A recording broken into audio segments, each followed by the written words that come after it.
Hey guys, today we're gonna use the foot as a way of diagnosing the liver. And of course, my disclaimer here is that you're not really diagnosing a liver disease. You have to go to the doctor and have them do tests to figure that out, but this will give you some good clues on a potential problem with your liver. Okay, that being said, let's dive in. These are just little indicators that can actually help you narrow things down. The first thing we're going to talk about is the little red and brown dots. They can be larger and smaller, and you can also have like little shininess to them. They're usually on the lower leg.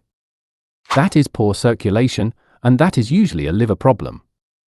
It could also be diabetes, it could be many other things, but you see this a lot when people have liver problems. So, the actual appearance of the lower leg and the foot gives a lot of great information about the overall health of the person, because the heart has to send blood all the way down to your feet and then back through the vascular system. Usually, if there's a liver problem or a heart problem, whatever, there's gonna be a vascular problem, and you're gonna see it in this part of your body a lot because of the poor circulation that's occurring. A lot of these problems happen at the greatest distance from the heart.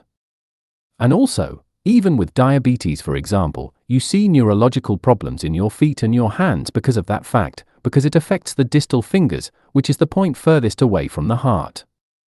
Okay, so you'll see red and brown little discoloration type specks on the lower leg, and then something called spider veins, or another name would be spider nevus, which you usually see in cirrhosis. What's happening to the liver is you're building up a lot of estrogen, and too much estrogen can affect the vascular system. So, you can see varicose veins and spider veins, and you can see them in the lower legs. Then we have cracked heels. Okay, this is usually a vitamin B3 deficiency or an omega-3 fatty acid deficiency. Why? Because one of the functions of the liver is to make bile and help you absorb these fatty acids. Not just omega-3 fatty acids, but vitamin A, which could be involved in the skin, and vitamin E, which could be involved in the skin.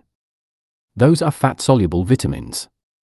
But vitamin B3 also affects the skin.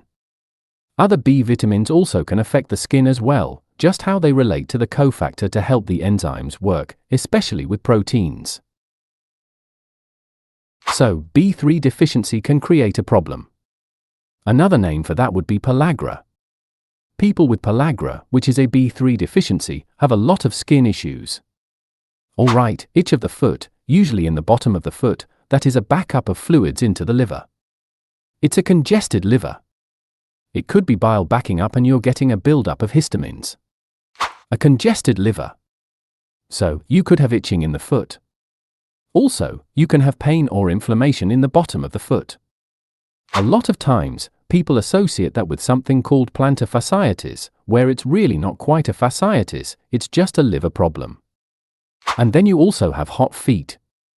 Hot feet is another symptom of a bad liver. And then we have bad odor. So, you have smelly feet. Why? Because the liver is not able to detoxify correctly, and it's backing up through the skin. Usually, if the liver is bad, the person's diet is pretty bad, and the entire body is backed up with garbage, especially the large intestine and the kidneys, and it's coming out through the skin. So, you can't just have a really terrible, unhealthy, bad liver and have a very healthy kidney or colon. If one is bad, they're usually all pretty congested and unhealthy. Okay, pitting edema. That's where you press your finger into the lower leg and it leaves a dent, and it just stays there. That's fluid backup. That's a common liver symptom. And then we have fungus. Toenail fungus. People with liver problems have a higher level of fungus growing on their body because they usually have an imbalance in the microflora in the gut, and that is going to relate to an overgrowth of fungus and yeast on the outside of the body. That's why you see dandruff, psoriasis, toenail fungus. And then the nail bed. It can actually happen on the hands or the feet. The nail bed is going to be white. You're usually going to lose that little moon-shaped thing, luna, down here. So, it's going to be white because of the poor circulation that's occurring on that nail bed.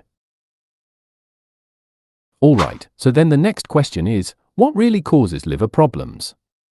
A lot of things. One big one is the side effects from medications. Another one is a lot of sugar in the diet, especially high fructose corn syrup. Cooked foods.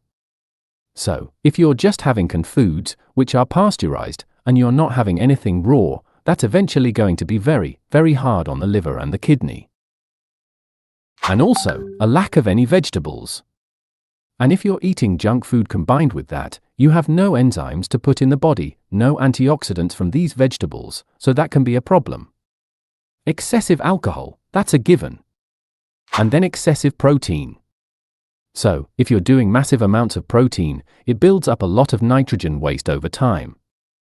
That can then overload the liver and the kidney and put a lot of stress on them. So, if there is liver damage or kidney damage, you want to go a little lower on the protein and higher on the vegetables. Okay, so now what is a good diet for the liver? Now, if you're new to my channel, click the link down below. I will show you a combination of a healthy ketogenic diet and intermittent fasting.